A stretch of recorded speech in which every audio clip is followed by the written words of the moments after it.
সন্তু চোখ মেলে দেখল তার পাশে জোজো গভীরভাবে ঘুমিয়ে আছে। আলোয় ভরে গেছে ঘর। এখন কটা বাজে কে জানে। রোদ্দুরের রং দেখে মনে হয় বেশ বেলা হয়েছে।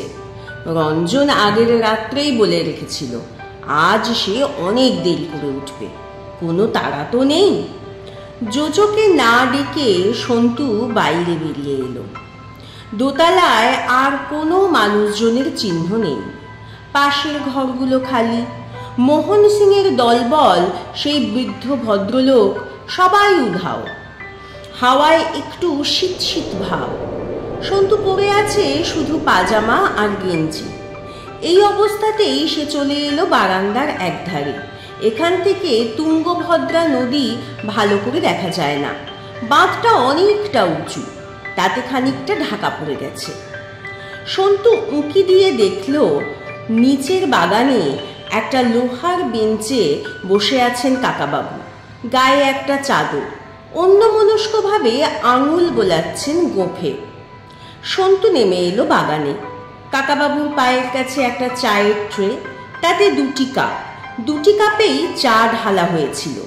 কিন্তু কাকাবাবু ছাড়া বাগানে আর কোনো লোককে দেখতে পাওয়া গেল না। কাকাবাবু প্রথমটায় সন্তুকে দেখতে পেলেন না। কাকাবাবু কিছু একটা নিয়ে চিন্তা করছেন। সন্তু তাই কোনো কথা না বলে এগিয়ে গেল বাঁধের দিকে। এখানে নদী বেশ চওড়া, সকালের আলোয় রূপোর মতো ঝকঝক করছে। নদী দেখতে সন্তুর সবসময়ই ভালো লাগে। কোনো নদী একরকম নয়। কতদিন আগে থেকে বইছে এই নদী। এর দুপারে কত মানুষ থেকে গেছে, কত গ্রাম নগর ধ্বংস হয়েছে, তবু নদী ঠিক একই রকম ভাবে বয়ে চলেছে।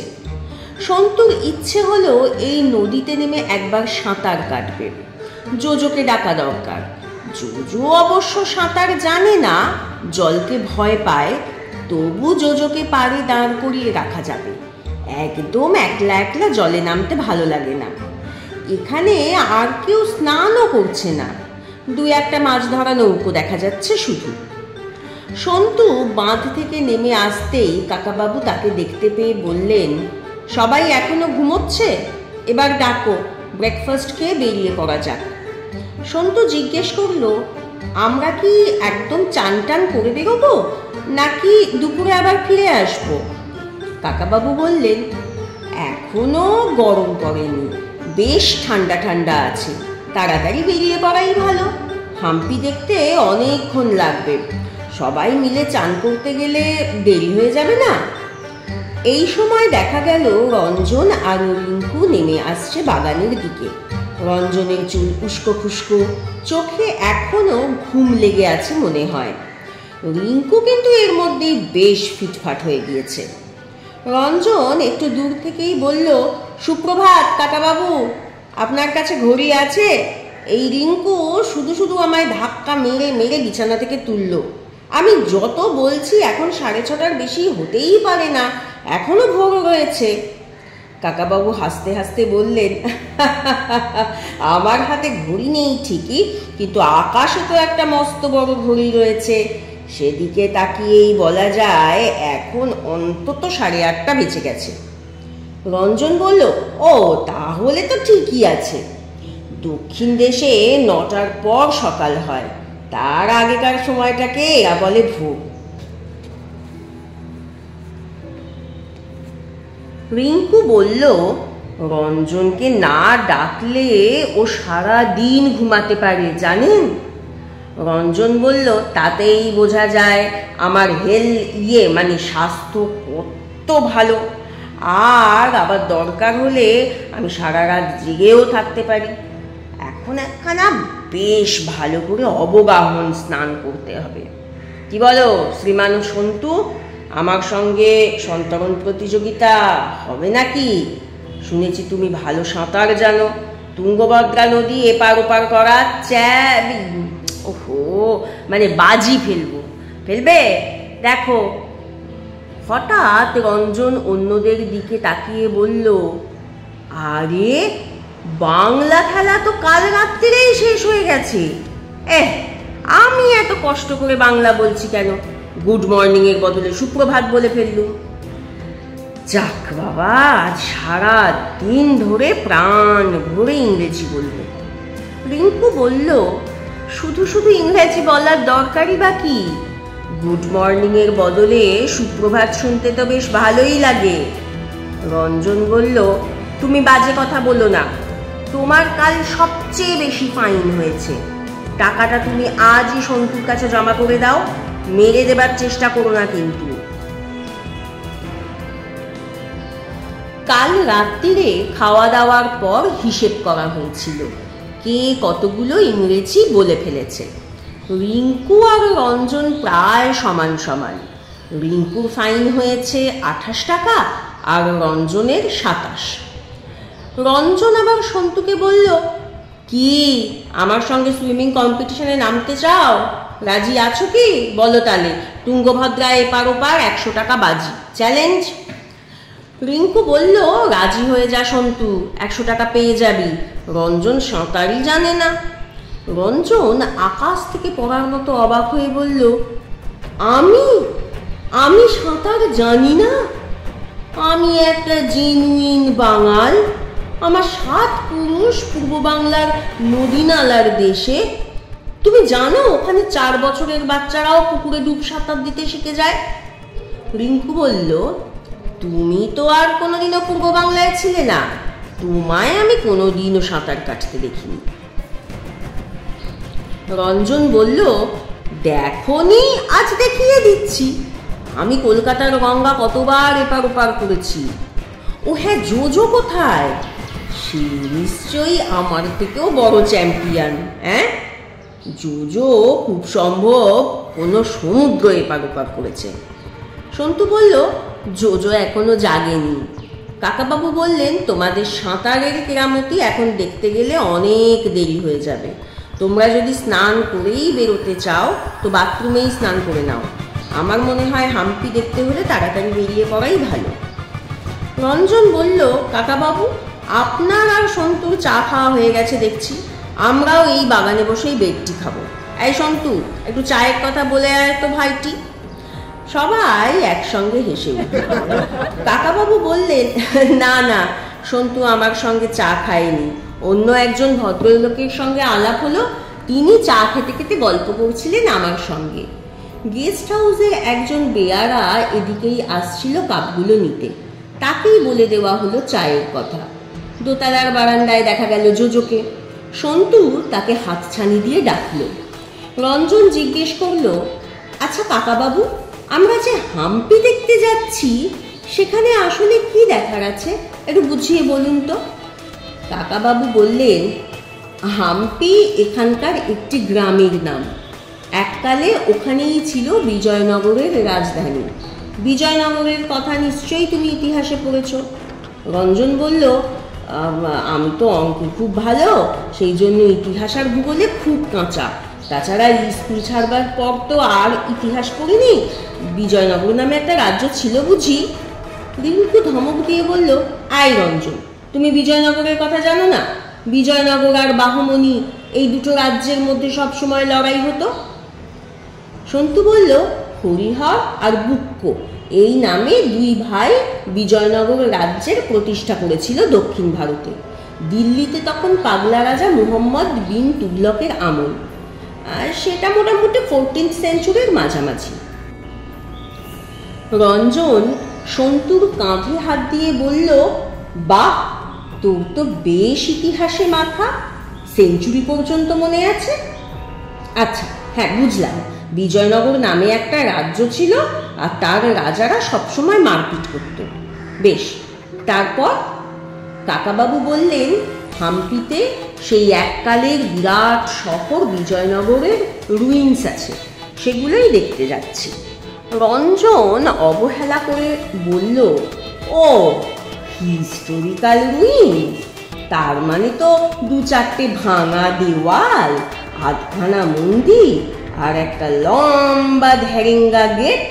যে জায়গাটায় হাতি থাকতো সেই জায়গাটায় দেখিয়ে গাইডরা বলবে এটাই ছিল মহারানীর প্রাসাদ। এই তো, এ আর দেখতে কতক্ষণ লাগবে? বড়জোর 1 ঘন্টা। এই হিস্টোরিক্যাল নিউজ ফিল্মসগুলো সাধারণত খুব বোরিং হয়। রিঙ্কু বলল, মোটেই না, আমার এসবগুলো দেখতে খুব ভালো লাগে। রঞ্জন বলল, ঠিক আছে, আমি গাছতলায় শুয়ে থাকবো, তোমরা যত খুশি পেট ভরে দেখো, 2 ঘন্টা 3 ঘন্টা, তার বেশি তো আর লাগবে না, লাঞ্চের আগেই শেষ হয়ে যাবে। আমি বলি কি, এই গেস্ট হাউস ছাড়ার দরকার নেই, আমরা এখানেই ফিরে আসবো, আবার রাত্রিটা জমিয়ে আড্ডা দেওয়া যাবে। জোজো বাগানে এসে সন্তুর পাশে দাঁড়িয়েছে। সে জিজ্ঞেস করলো, হাম্পিতে যদি ভাঙাচোরা জিনিস ছাড়া আর কিছুই দেখার না থাকে, তাহলে ওই মোহন সিং সেখানে যেতে বারণ করলো কেন, আর কাকাবাবুকে শাসালোই বা কেন?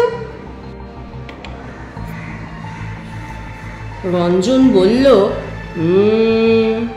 That is $1 million question. আমিও ঠিক এই কথাটাই ভাবছিলাম। আমরা হাম্পি বেড়াতে গেলে ওর অসুবিধার কি আছে?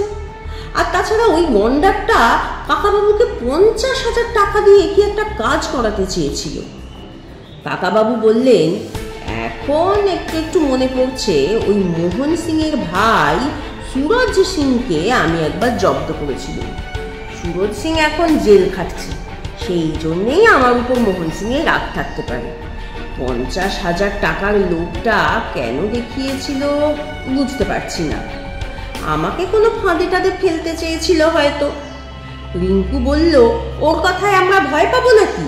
আমরা হাম্পি দেখতে এসেছি, সেখানে যাবই। কাকাবাবুর সঙ্গে ওরকম একটা জায়গা দেখার চান্স আর কখনো পাবো? কাকাবাবু সবকিছু ভালো করে বুঝিয়ে দিতে পারবেন। চলো চলো, সবাই তৈরি হয়ে নাও তো। আধ ঘন্টার মধ্যেই বেরিয়ে পড়া হলো।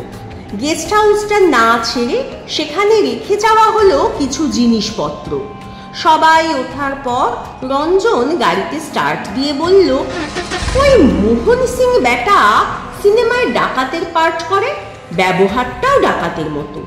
আবার ওদের দলে একজন 80-90 বছরের থুরথুরে বুড়ো, সে নাকি একজন নামকরা পণ্ডিত। এই অদ্ভুত কম্বিনেশনটা না আমি বুঝতে পারছি না। রিঙ্কু বলল, ওরা দলবল মিলে সবাই হাম্পিতে গেছে নিশ্চয়ই, চলো একটু পরেই সব বোঝা যাবে।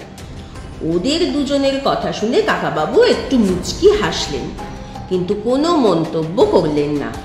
কিছু দূর যাবার পর একটা ছোট শহরের মতো দেখা গেল। সেটার নাম হসপিট। কিছু দোকানপাট, হোটেল আর রেল স্টেশন আছে। গেস্ট হাউসে শুধু ডিম আর পাউরুটি ছাড়া কিছু ছিল না বলে ওরা সেখানে ব্রেকফাস্ট করেনি।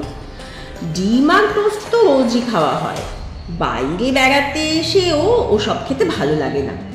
রিঙ্কুর আজ পুরি, তরকারি, জিলিপি খাবার ইচ্ছে হয়েছে। সেরকম 2-3টে দোকান দেখা গেল। রঞ্জন গাড়ি দাঁড় করালো একটা দোকানের সামনে। সকালবেলার শীত শীত ভাবটা এরই মধ্যে চলে গেছে। আজ অবশ্য সঙ্গে খাবার জল নেওয়া হয়েছে 3 বোতল।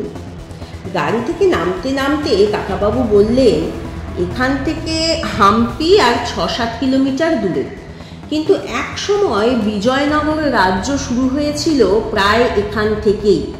এই দিক দিয়েই পর্তুগিজরা আসতো গোয়া থেকে, ওরা ঘোড়া বিক্রি করত। বিজয়নগরের রাজারা ঘোড়া আমদানি করতো ইউরোপ থেকে, পর্তুগিজরা সেই ঘোড়ার সাপ্লাই দিত।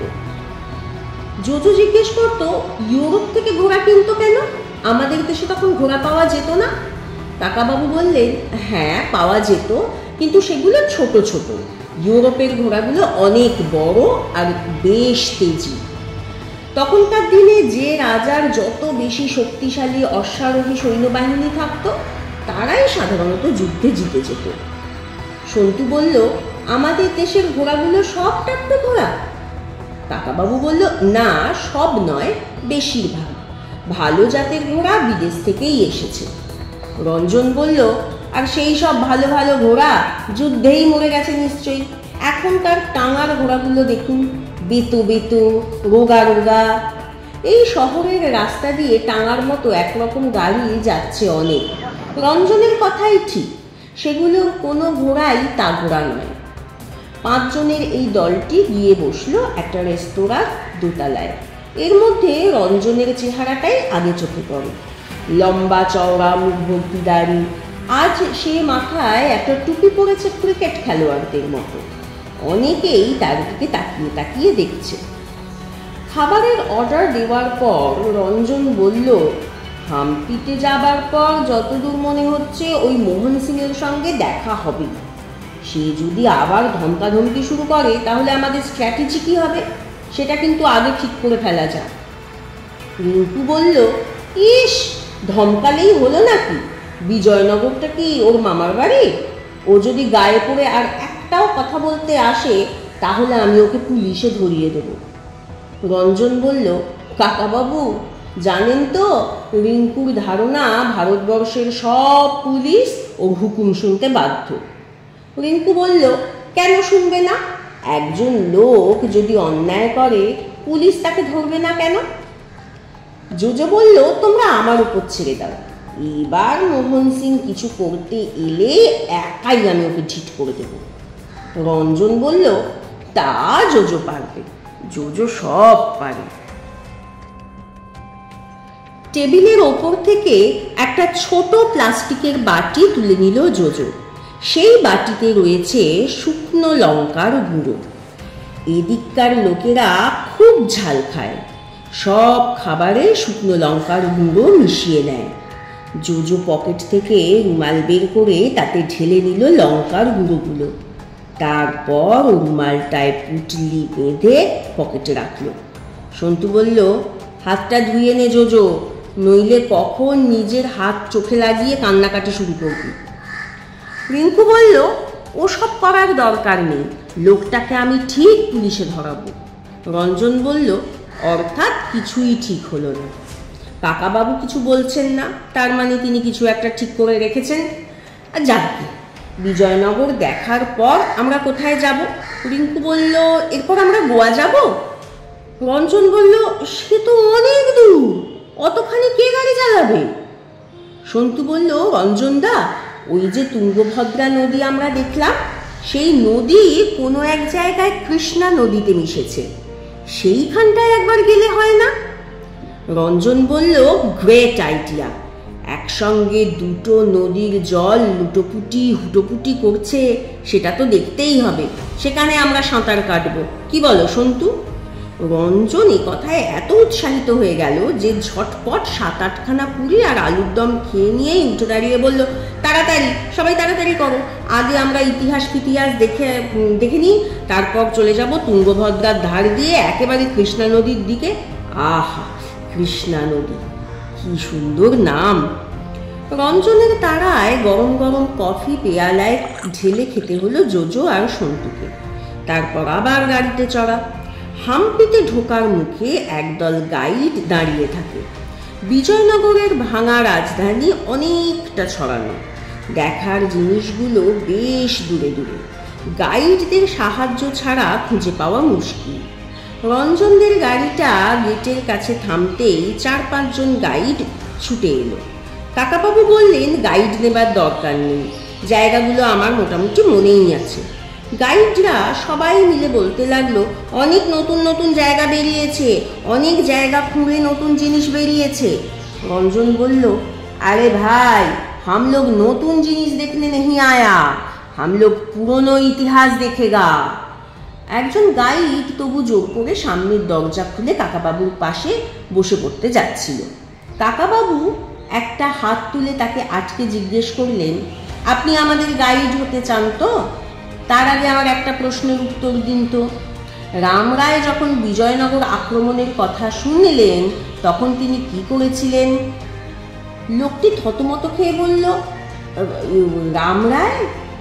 কাকাবাবু বলল, আপনি রামরায়ের নামও শোনেননি? তাহলে আপনি আমাদের গাইড হবেন কি করে? আমার সঙ্গের এই ছেলেমেয়েরা যে অনেক কষ্ট করবে। গাইডটা গাড়ির দরজা থেকে একটু সরে গেল, তারপর দাঁত মুখ খিচিয়ে ডান হাতের বুড়ো আঙুল তুলে কলা দেখিয়ে বলল, ঠিক আছে, যাও না, যাও, তোমরা কিছুই দেখতে পাবে না, কিচ্ছু দেখতে পাবে না। রঞ্জন আবার গাড়ি স্টার্ট দিল, কিন্তু ভুরু কুঁচকে বলল, আচ্ছা, লোকটাকে আমাদের অভিশাপ দিল? রিঙ্কু হাসতে হাসতে বলল, লোকটা খুব রেগে গেছে। ও বেচারা কি করে বুঝবে যে বিখ্যাত আর্কিওলজিস্ট রাজা রায়চৌধুরী এই গাড়িতে আছেন আর তিনি ওকে ইতিহাসের পড়া ধরবে। সন্তু জিজ্ঞেস করলো, কাকাবাবু, রামরায় কে ছিলেন? এখানকার শেষ রাজা? কাকাবাবু বললেন, রাজা নয়। ব্যাপারটা বোঝাতে গেলে অনেকটা লম্বা ইতিহাস বলতে হয়। রঞ্জন বলল, না না, দরকার নেই। ইতিহাস যত ছোট হয় ততই ভালো। ফজলি আমের চেয়ে যেমন ল্যাংড়া আম মিষ্টি, সেই রকমই বড় ইতিহাসের চেয়ে, মানে ওই আমরা যখন সব ভাঙা দেওয়াল টেওয়াল দেখব তখন ছোট করে ইতিহাসটা শুনে নেব। রিঙ্কু ধমক দিয়ে বলল, রঞ্জন, তোমার শুনতে ইচ্ছা না করে চুপ করে থাকো। কাকাবাবু, আপনি বলুন তো।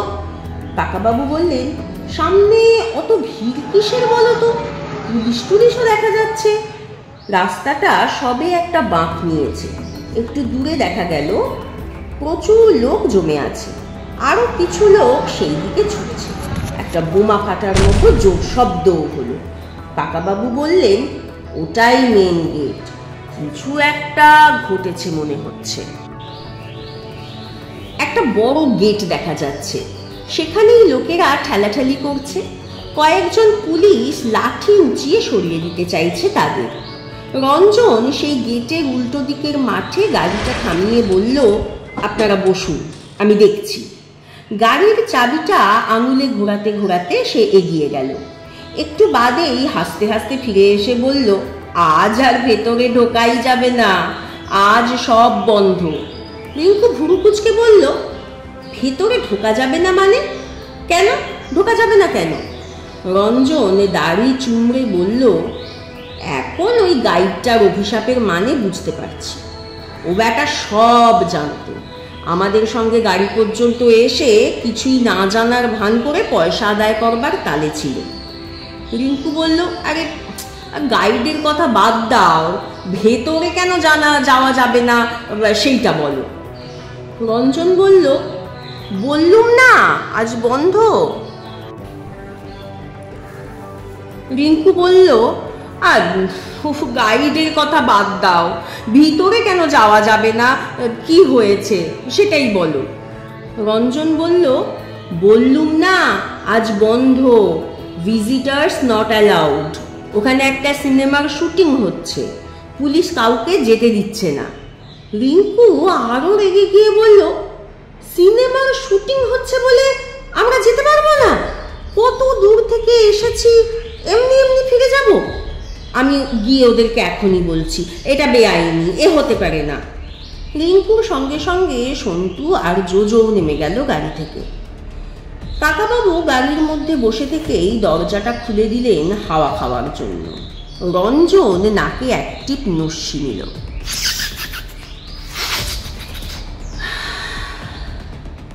তারপর বলল, এইবার দেখা যাবে রিঙ্কুর তেজ কেমন গ্যাস বেলুনের মতো ফুটো হয়ে যায়। ও সাধের পুলিশরাই ওকে করতে দেবে। রিঙ্কু ফিরে এলো মিনিট 10 বাদে। ওদের চোখ মুখ দেখেই বোঝা গেল কিছুই সুবিধে হয়নি। রিঙ্কু রাগে একেবারে ছটফট করছে। রঞ্জন মজার সুরে জিজ্ঞেস করলো, কি হলো, পারমিশন পেয়ে গেছো? সন্তু বলল, শুটিংয়ের সময় কাউকে ঢুকতে দেবে না। জোজো বলল, খুব জোর একটা ফাইটিং সিন হচ্ছে মনে হয়। ওরা বলল বিকেল 5টার আগে কাউকে ভেতরে যেতে দেবে না। রঞ্জন রিঙ্কুকে খোঁচা মেরে বলল, এই তুমি পুলিশের কাছে নালিশ করলে না? সিনেমা তো করছে মোহন সিং, তোমার পুলিশরা কি বলল? রিঙ্কু রাগে দুঃখে প্রায় কেঁদে ফেলে বলল, এইসব ঐতিহাসিক জায়গা এখন ন্যাশনাল মনুমেন্টস, সিনেমার শুটিং হচ্ছে বলে পাবলিক সেখানে ঢুকতে পারবে না? এটা অন্যায়, এটা অত্যন্ত অন্যায়। কতগুলো কনস্টেবল ওখানে রয়েছে, তারা কোনো কথাই শুনতে চাইছে না।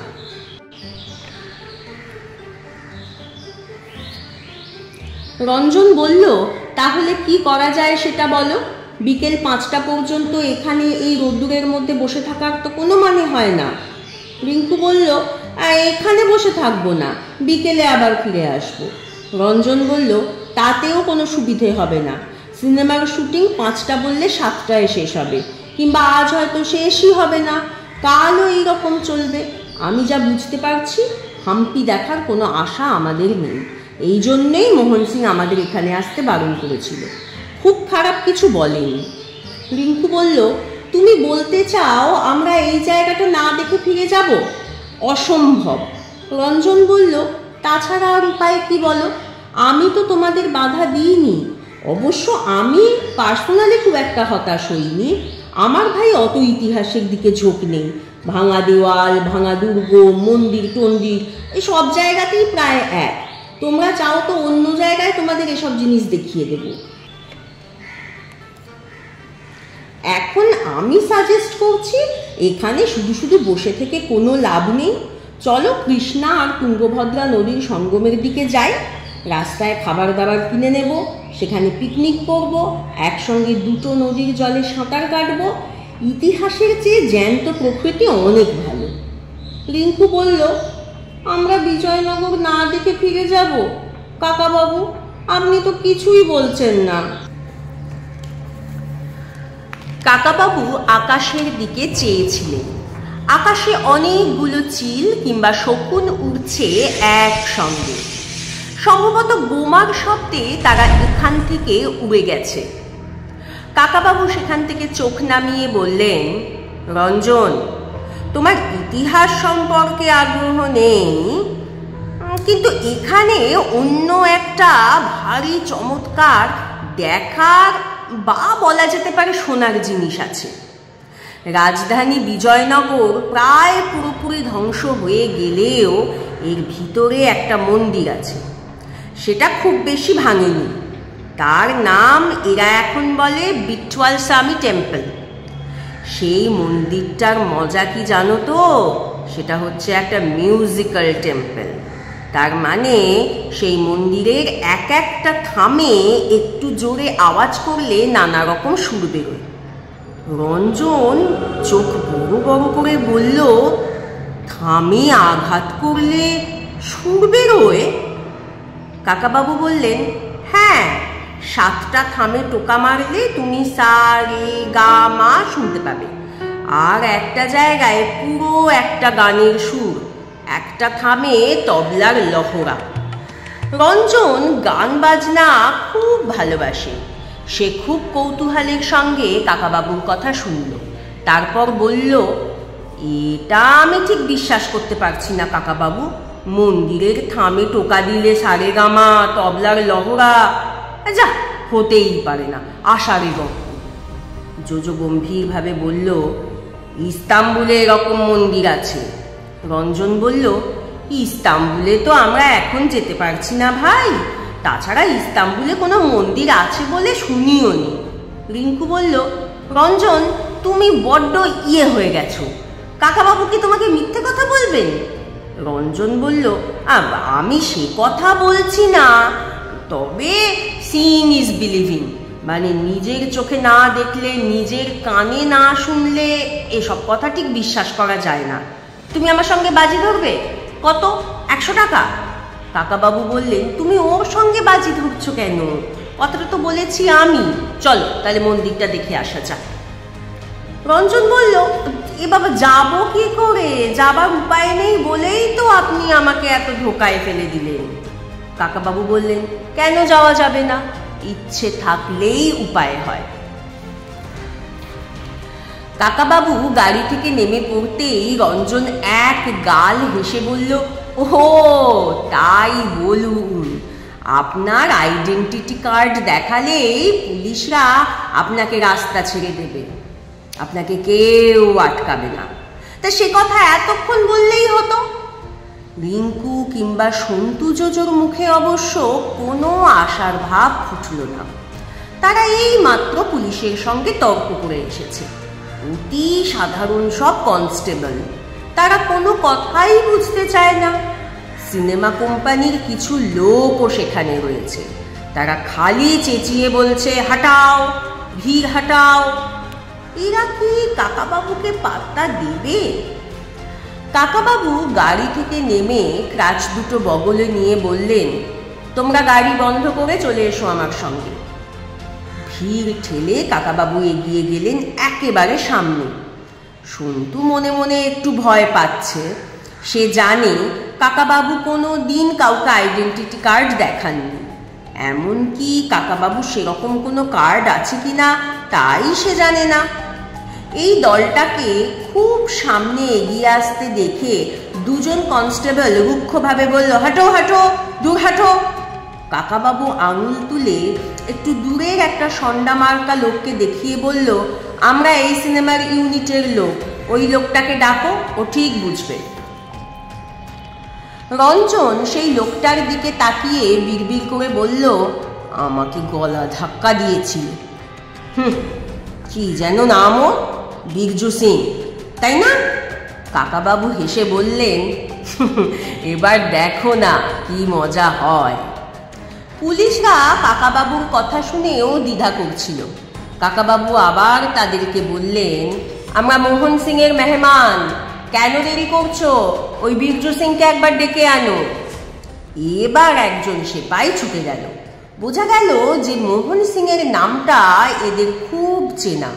সেই নামটাকে ওরা ভক্তি করে এবং ভয় পায়। সেপাইয়ের কথা শুনে এগিয়ে এলো বিরজু সিং। কাকাবাবুকে দেখে সে যেন ভূত দেখার মতো চমকে উঠল।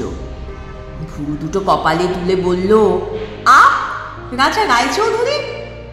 কাকাবাবু হেসে বললেন, আমি একা নই, মোহন সিংকে খবর দাও, আমার সঙ্গে আরো 4 জন আছে, আমরা ভেতরে যাব। বিরজু সিং কোনো কথা না বলে উল্টো দিকে ফিরে এক দৌড় দিল। দূরে শোনা গেল আবার বোমা ফাটার শব্দ। কতকগুলো ঘোড়া চিহ্নে করে উঠল। অবশ্য আসল জায়গাটা এখান থেকে দেখা যাচ্ছে না। একটু বাদেই দূর থেকে ধুলো উড়িয়ে ছুটে এলো একটা ঘোড়া। তার পিঠে জরি মখমলের পোশাক পরা একজন বিরাট চেহারার লোক। কোমরবন্ধের একদিকে তলোয়ার আর একদিকে পিস্তল, মাথায় পালক দেওয়া শিরস্ত্রাণ।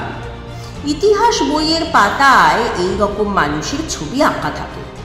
সিনেমার পার্টের জন্য মেকআপ নিলেও সন্তুরা চিনতে পারল মোহন সিংকে। জোজো পকেটে হাত দিয়ে চেপে ধরল শুকনো লঙ্কার পুটলিটা। রঞ্জন হাতে নিল নস্যের কৌটো। ঘোড়া চালিয়ে মোহন সিং থামলো একেবারে কাকাবাবুর সামনে। প্রায় 1 মিনিট হাঁ করে তাকিয়ে থেকে সে আস্তে আস্তে বলল, রাজা রায়চৌধুরী, আপনি সত্যি এসেছেন? এসে বলেছেন কি যে আপনি আমার মেহমান? কাকাবাবু হালকাভাবে বললেন, হ্যাঁ, এসে পড়লাম। তোমাদের সিনেমা শুটিং দেখার খুব ইচ্ছে ছিল, পুলিশরা ঢুকতে দিচ্ছিল না, তাই তোমার নাম বললাম। কেন, তোমার কোনো আপত্তি আছে নাকি? ঘোড়া থেকে নেমে মোহন সিং কাকাবাবুর একেবারে নাকের সামনে এসে দাঁড়ালো। একটু দূরে বিরজু সিং আর আরো কয়েকটা গুন্ডা ধরনের লোক। কাকাবাবু পিছন ফিরে একজন পুলিশকে বললেন, আমাদের গাড়িটার উপর একটু নজর রেখো ভাই, আমরা খানিক বাদেই ফিরে আসবো। তারপর তিনি মোহন সিং এর দিকে তাকিয়ে বললেন, চলো এবার যাওয়া যাক। মোহন সিং হঠাৎ যেন বদলে গেল। বেশি বেশি বিনয় দেখিয়ে সে মাথা ঝুঁকিয়ে বলল, নমস্তে নমস্তে, আইয়ে আইয়ে, আপনার মতো গুণী লোক শুটিং দেখতে এসেছেন, এ তো অতি ভাগ্যের কথা।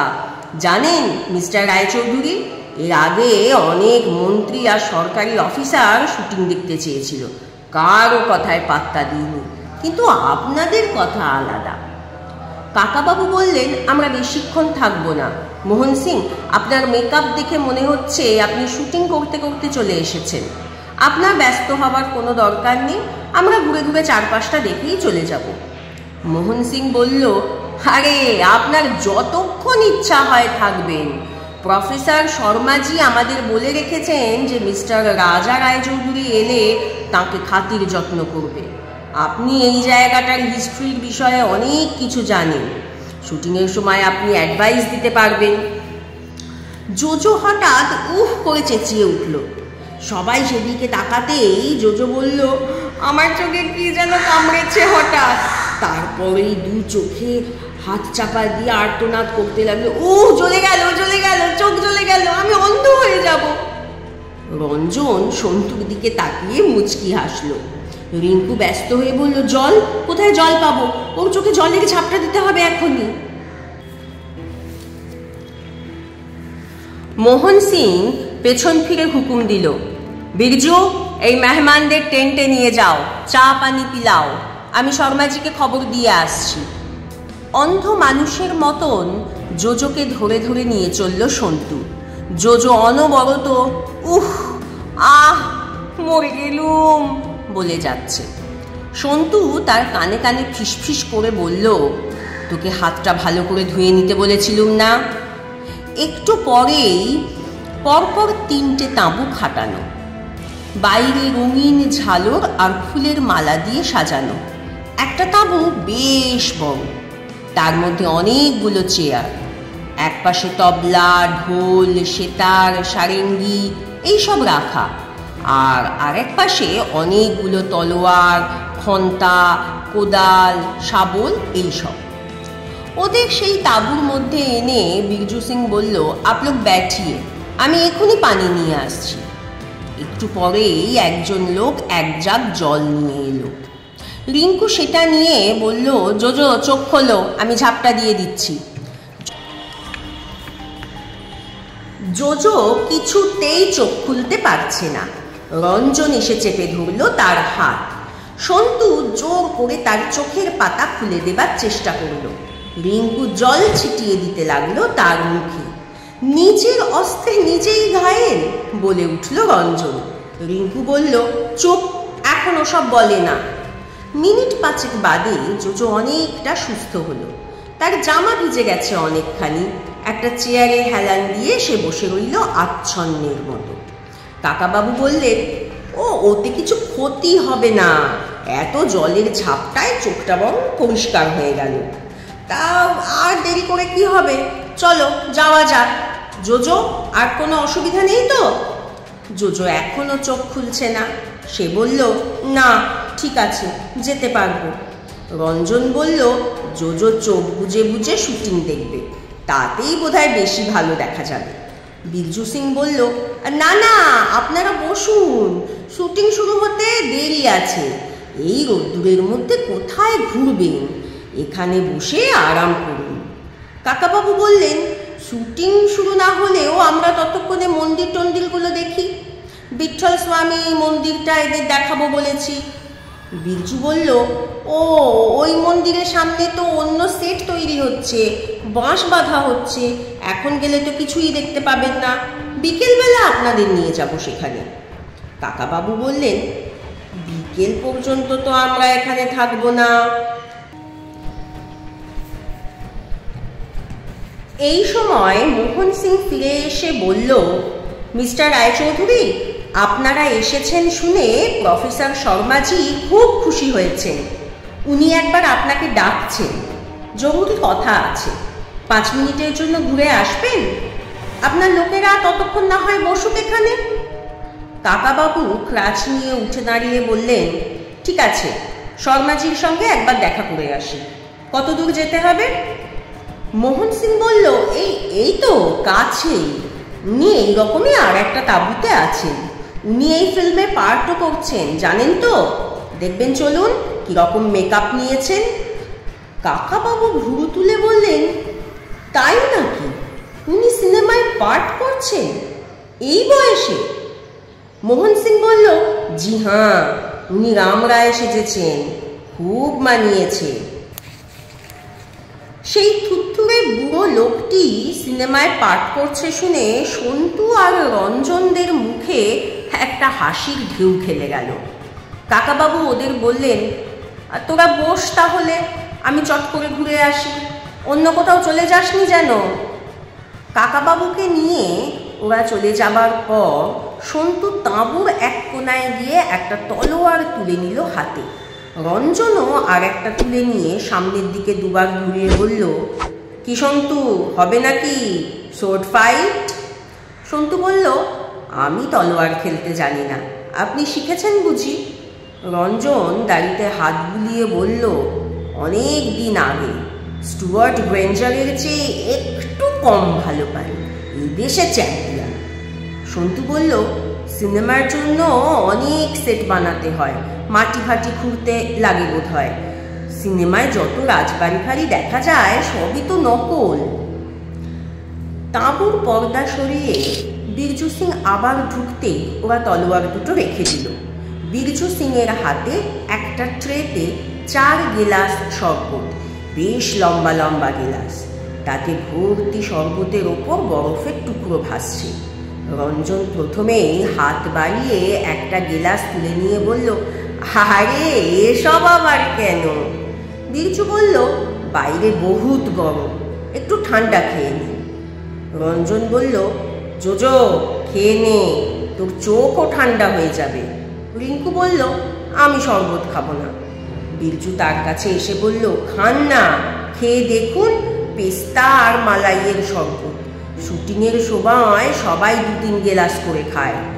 রঞ্জন প্রথম চুমুক দিয়ে বলল, আহ চমৎকার, আমারও 2-3 গেলাস খেতে ইচ্ছা করছে।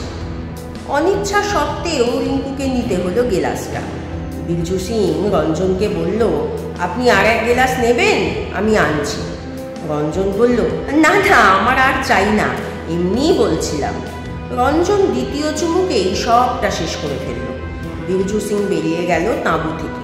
রিঙ্কু বলল, আমার ভালো লাগছে না, বড্ড বেশি মিষ্টি, সবটা খাবো না।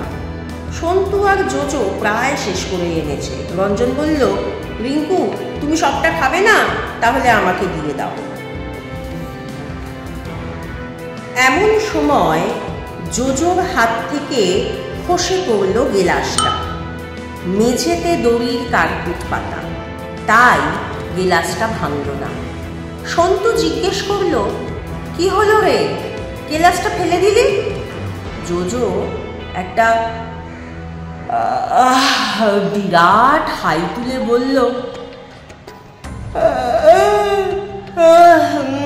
আমার ঘুম পাচ্ছে। সন্তু নিচু হয়ে গেলাসটা তুলতে যেতেই ঝিমঝিম করে উঠল তার মাথা। কি হচ্ছে তা বুঝবার আগেই সে জ্ঞান হারিয়ে ঘুরে পড়ে গেল কার্পেটের।